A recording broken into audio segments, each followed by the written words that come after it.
So today's video, I'm going to show you a yard that was a mess, had a lot of weeds in it. I'm going to actually show you the transformation in this video. Not just show you the transformation, I want to talk to you about the exact products I used, show you the yard, and show you why I did what I did, and of course show you what it's going to look like when we get finished. Today's video is sponsored by Mosquito. You may be saying, Jason, what is Mosquito? Mosquito is a piece of hardware that connects with an app on a measuring stick, and it's different than anything I've ever used before. What I like about it is it calculates your square footage, but you can trace out odd obstacles in the lawn. So let's just say there's some landscaping in the yard, or it also will factor in elevation changes. So if it's a hilly yard, it's very easy to use. You simply put the device down on the ground, it starts, you trace out the yard, it spits out the square footage, and you can export it to yourself via email. If you're like me and you measure in your yards all the time to get your pricing for lawn care, then the Mosquito is great. The other thing I like about it, it's a one-time upfront cost, no monthly subscription. If you want to check out Mosquito for yourself, there is a link in the description of this video. Okay, so here's the situation. I get a call about a week ago, and this is one thing, just as a side note, that helps with having a website that ranks well on Google. If you need help with that, you can actually go to footbridgemedia.com, footbridgemedia.com. Go all the way down to the bottom of the homepage, and there's a link that says Lawn Care Life. That's the company that built my website for alabamalawnpros.com and handles my SEO, and I rank well on Google. If you go down the bottom of the page, there's an affiliate link, says Lawn Care Life, and it's $199 a month, and they'll build your website, do your SEO. If you don't use the link, it's $249 a month. So use the link at the bottom of footbridgemedia.com. So I get that call the other day, and they say, hey, I'm local to the city I live in, and I have a little business and want to get a quote for weed control and fertilization. Well, that's exactly what I want somebody to call me. And I said, sure, that's no problem. Let me pull it up. So I use Yardbooks, my software. I pull it up on Yardbook, measure the area. He's missed 1 year of weed control. The yard's not going to be that bad. So I'm able to measure it, give him a price. It's a fairly large property, I think 18,000 square feet. And he wants to go ahead and do it right then, sell the customer over the phone, and then I go out there and look. I tell him, hey, I do want to look at it, just make sure it doesn't look terrible, but I felt good about it. So anyway, go back out there the next day to spray it, look at it, and it's where I'm at right now. I'm standing on the property. So let me show you what it looks like and show you what I've done. All right, so fairly large property in my city, and Bermuda grass almost exclusively, and just had a lot of broadleaf weeds. Now, why does it have all these broadleaf weeds? Well, again, he didn't do a fall pre-emergent or spring pre-emergent anything year 4, so he's going to have a lot of broadleaf weeds, as you can see walking through the yard. But that's no big deal at all, because he's got a nice stand of Bermuda grass, and these broadleaf weeds are going to be fairly easy to control. Now, what other weeds are we seeing in here besides just some broadleaf weeds? Well, a lot of dandelion, which is of course a broadleaf weed, but you do have some poa annua here. That's a grassy weed, annual grassy weed. It can be a little bit tough to control. You can see the big dandelions. And so what I did, I came out here Friday and went ahead and sprayed the lawn. I sprayed it in February. Actually, there's a little bit of broom sedge, looks like. Sprayed it about 5 days ago. I'm going to show you what I sprayed on the lawn and then talk to you about why I did that. So here's the combination I like to use when it is a dormant Bermuda grass lawn. I think early February is about ideal time for this in my area in Alabama. Now, you want to make sure the grass is dormant when you're doing this, and do it only on Bermuda grass lawns. So I use Resolute. This is prodiamine. This is my pre-emergent. So I want to get that down before the crabgrass germinates. So February is a great time in my area in the Birmingham, Alabama market. Then I put in 41% glyphosate. So this is the active ingredient that's in Roundup. And again, you only want to do this on dormant Bermuda grass. I use that at 32 ounces per acre. This Resolute, I'm doing at 27 ounces per acre. And then Manor, this is active ingredient methylfuron, and it comes with a little tiny measuring cone. It's just a very small amount goes in here, 1/3 of an ounce per acre. So it's a very small amount that goes in the tank. It's going to be very hard to mix that in a little handheld sprayer, but easier to mix in larger quantities in my big gram spray rig. So that's my combination. The Manor's great for broadleaf weeds, also really good for wild onions and wild garlic.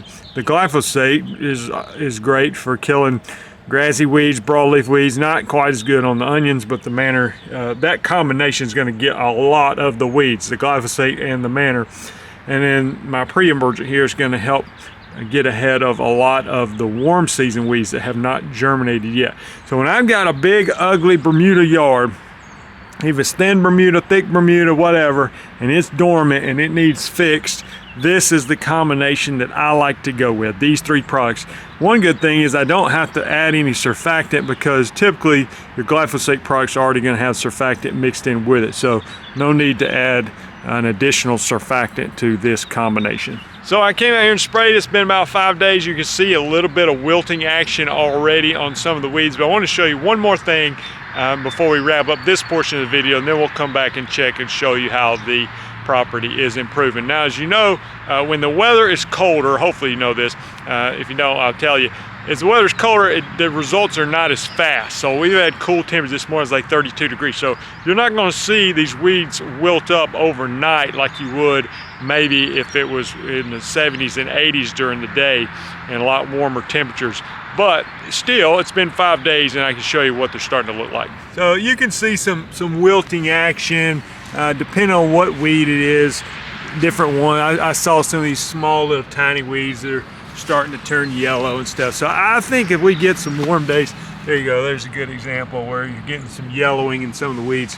So it's going to work. I have no doubt in my mind that this is going to clean this property up, but just want to give it a little bit more time because it is cooler temperatures. Now, the one tricky thing about this property I was a little bit unsure of is I get over here on this side, it's a different situation. You got nice thick Bermuda over there, but you get over here, you've got not so nice thin Bermuda, and I can see some Bermuda right in here, but it also got some areas where it's just not a whole lot here. I mean, there is some Bermuda, there's a little bit of carpet grass, and you think, well, what are you going to do about this, Jason? Well, I went ahead and sprayed it with the same combination that I showed you before, because if there's a little bit of carpet grass, which there is in this, I think this is some carpet grass here, I'm okay killing that off, because basically in my mind it's a weed. I want the little bit of Bermuda here to start spreading and not to have to compete with the carpet grass.